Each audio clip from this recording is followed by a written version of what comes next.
ಈ ಒಂದು ವರ್ಷ ಕಠಿಣ ದಿನಗಳು ಅಂತ ನಾವು ಹೇಳ್ಬೇಕು. ಕರ್ನಾಟಕದಲ್ಲಿ ಇವತ್ತಿನವರೆಗೂ ಕೂಡ ಒಂದೇ ಒಂದು ಅಭಿವೃದ್ಧಿ ಕಾರ್ಯಗಳು ನಡೀತಾ ಇಲ್ಲ. ಗ್ಯಾರಂಟಿಯನ್ನ ಕೊಡುವುದನ್ನು ಹೇಳಿ ಜನರಿಗೆ ಮೋಸ ಮಾಡೋದು. ಇವತ್ತು ಸಿದ್ದರಾಮಯ್ಯ ನೇತೃತ್ವ ಸರ್ಕಾರ ಬಂದದ ಕರ್ನಾಟಕಕ್ಕೆ ಒಂದು ಶಾಪ್ ಆಗಿದೆ.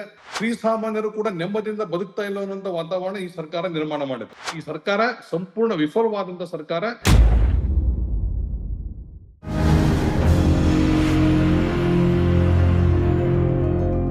ಸಿದ್ದರಾಮಯ್ಯ ನೇತೃತ್ವದ ಕಾಂಗ್ರೆಸ್ ಸರ್ಕಾರ ಇವತ್ತಿಗೆ ಒಂದು ವರ್ಷ ಪೂರೈಸಿದೆ ಅಂತ ಅವರು ಅಭಿನಂದನೆ ಸಲ್ಲಿಸುವುದು, ಹರ್ಷವನ್ನು ವ್ಯಕ್ತ ಮಾಡುವಂತಹ ಕಾರ್ಯವನ್ನು ಮಾಡ್ತಾ ಇದ್ದಾರೆ.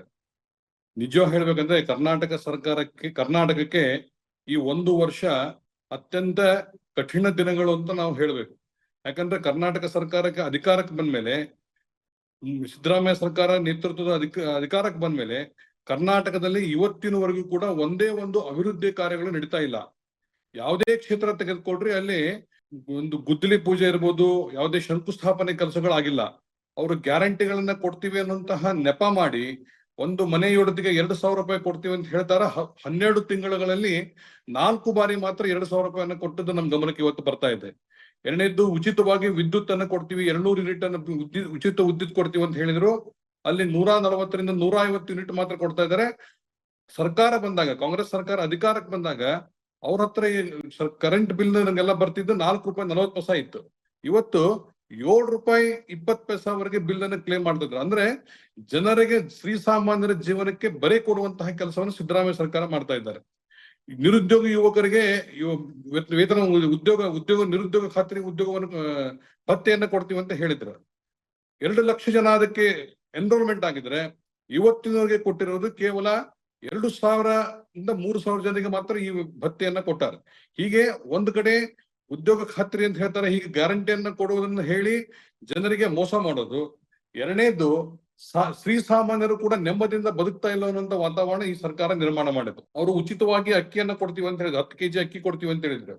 ಆ ಅಕ್ಕಿಯನ್ನ ಕೊಡ್ತಿರೋದು ಕೇಂದ್ರ ಸರ್ಕಾರದ 5 ಕೆಜಿ ಅಕ್ಕಿ ತೆಗೆದುಕೊಂಡ್ರು. ಇನ್ನು 5 ಕೆಜಿ ಅಕ್ಕಿಗೆ ದುಡ್ಡು ಕೊಡ್ತೀವಿ ಅಂತ ಹೇಳಿದ್ರು.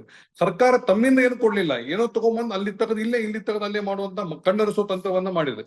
ಕಿಸಾನ್ ಸಮ್ಮಾನ್ ನಿಧಿಯನ್ನ ಕೊಡ್ತೀವಿ ಅಂತ ಹೇಳಿದ್ರು. ಕೇಂದ್ರ ಸರ್ಕಾರ 6,000 ರೂಪಾಯಿ ಕಿಸಾನ್ ಸಮ್ಮಾನ್ ನಿಧಿ ಕೊಡ್ತಿತ್ತು. ರಾಜ್ಯ ಸರ್ಕಾರ, ಕಳೆದ ಬಿಜೆಪಿ ಸರ್ಕಾರ 4,000 ರೂಪಾಯಿ ಆಡ್ ಮಾಡಿ 10,000 ರೂಪಾಯಿನ ಕೊಡ್ತಿತ್ತು. ಈಗ ಕೇಂದ್ರ ಸರ್ಕಾರ ಕೊಡುವಂತಹ ಕಿಸಾನ್ ಸಮ್ಮಾನ್ ನಿಧಿ ಮಾತ್ರ ಬರ್ತಾ ಇದೆ. ಇಲ್ಲಿ ಬರುವಂತಹ 4,000 ರೂಪಾಯಿಯನ್ನ ಅವರು ರೈತರಿಗೆ ಕೊಡ್ತಾ ಇಲ್ಲ. ಅದರ ಜೊತೆಗೆ ರೈತರಿಗೆ 7 ಗಂಟೆಗಳ ಕಾಲ 3 ಫೇಸ್ ವಿದ್ಯುತ್ ಅನ್ನ ಕೊಡಬೇಕು ಅನ್ನುವಂತ ಮೊದಲು ಬಿಜೆಪಿ ಸರ್ಕಾರದಿಂದ ಕೊಡ್ತಿತ್ತು. ಈಗ ರೈತರಿಗೆ ಕನಿಷ್ಠ 3 ಗಂಟೆಯೂ ಕೂಡ ವಿದ್ಯುತ್ 3 ಫೇಸ್ ವಿದ್ಯುತ್ ಸಿಗ್ತಾ ಇಲ್ಲ. ಅದು ರೈತರ ಬವಣೆ ಹೇಳುತ್ತಿರೋದು.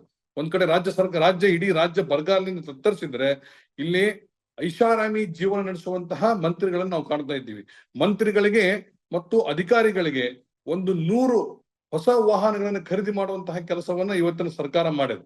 ಹೀಗೆ ನಮ್ಮ ಸರ್ಕಾರ, ಇವತ್ತು ಸಿದ್ದರಾಮಯ್ಯ ನೇತೃತ್ವ ಸರ್ಕಾರ ಬಂದದ, ಅದು ಇವತ್ತು ಕರ್ನಾಟಕಕ್ಕೆ ಒಂದು ಶಾಪ ಆಗಿದೆ.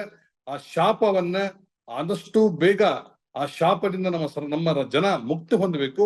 ನಾವು ಹೇಳ್ತೀವಿ ಎಲ್ಲ ಪರವಾಗಿ ಕೆಲಸ ಮಾಡ್ತಾ ಇದ್ದೀವಿ ಅಂತ ಹೇಳಿದ್ರು ಕೂಡ ಯಾವುದೇ ಚಟುವಟಿಕೆಯನ್ನ ಇವರು ಸಂಪೂರ್ಣ ಪಾರ್ಷಿಯಲ್ ಆಗಿ, ಸಂಪೂರ್ಣ ಮುಸ್ಲಿಂ ತುಷ್ಟೀಕರಣದ ಸರ್ಕಾರವನ್ನು ನಡೆಸ್ತಾ ಇದ್ದಾರೆ.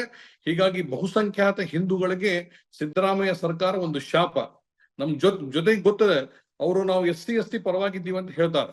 ST ಪರವಾಗಿದ್ದಂತಹ ಸರ್ಕಾರ ಇತ್ತಂದ್ರ, ಅಕಸ್ಮಾತ್ ಇತ್ತಂದ್ರ 11,000 ಕೋಟಿ ರೂಪಾಯಿ SC ST TSP ಇದ್ದಂತಹ ಹಣವನ್ನ ಅವರು ದುರುಪಯೋಗ ಮಾಡಿಕೊಂಡು, ಯಾವ ಹಣವನ್ನ SC ಸಮುದಾಯಕ್ಕೆ ST ಸಮುದಾಯಕ್ಕೆ ಮೀಸಲಾಗಿರ್ಬೇಕಾಗಿತ್ತು ಆ ಹಣವನ್ನು ಕೂಡ ಬೇರೆ ಕಡೆ ಉಪಯೋಗ ಮಾಡ್ಕೊಳ್ಳುವಂತ ಕೆಲಸವನ್ನ ಮಾಡ್ಯಾರ.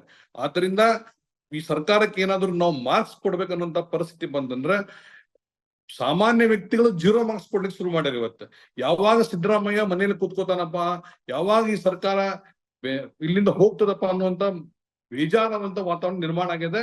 ಈ ಇಲೆಕ್ಷನ್ ರಿಸಲ್ಟ್ ಬರ್ತದೆ, ಲೋಕಸಭೆ ಇಲೆಕ್ಷನ್ ರಿಸಲ್ಟ್ ಬಂದ್ಮೇಲೆ ಸಹಜವಾಗಿಯೇ ಸಿದ್ದರಾಮಯ್ಯ ಮತ್ತು DK ಶಿವಕುಮಾರ್ ಇಬ್ರು ಕೂಡ ತಮ್ಮ ಒಳ ಹೊಡೆತದಿಂದ, ತಮ್ಮ ಒಳ ಜಗಳಗಳಿಂದ ಅವರು ಮನೆಯಲ್ಲಿ ಕೂತ್ಕೋತಾರೆ.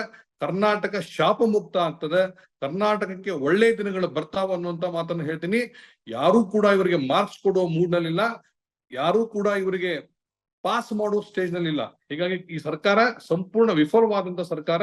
ಈ ಸರ್ಕಾರ ಸಂಪೂರ್ಣ ರಾಜ್ಯಕ್ಕೆ ಮೋಸ ಮಾಡಿರುವಂತಹ ಸರ್ಕಾರ. ಈ ನಾಯಕರುಗಳು ಸಂಪೂರ್ಣ ಈ ಸಮಾಜಕ್ಕೆ ದ್ರೋಹ ಮಾಡಿರುವಂತಹ ನಾಯಕರುಗಳಂತ ನಾನು ಹೇಳ್ತೀನಿ. ಇವರಿಗೆ 3ಕ್ಕಿಂತ ಹೆಚ್ಚು ಮಾರ್ಕ್ಸ್ ಕೊಡ್ಲಿಕ್ಕೆ ಅರ್ಹರು ಇಲ್ಲ. ಇವರು ಸಂಪೂರ್ಣ ಫೇಲ್ ಆದಂತಹ ವ್ಯಕ್ತಿಗಳು ಮತ್ತು ಸರ್ಕಾರ ಅಂತ ನಾನು ಈ ಸಂದರ್ಭದಲ್ಲಿ ಹೇಳ್ತೀನಿ.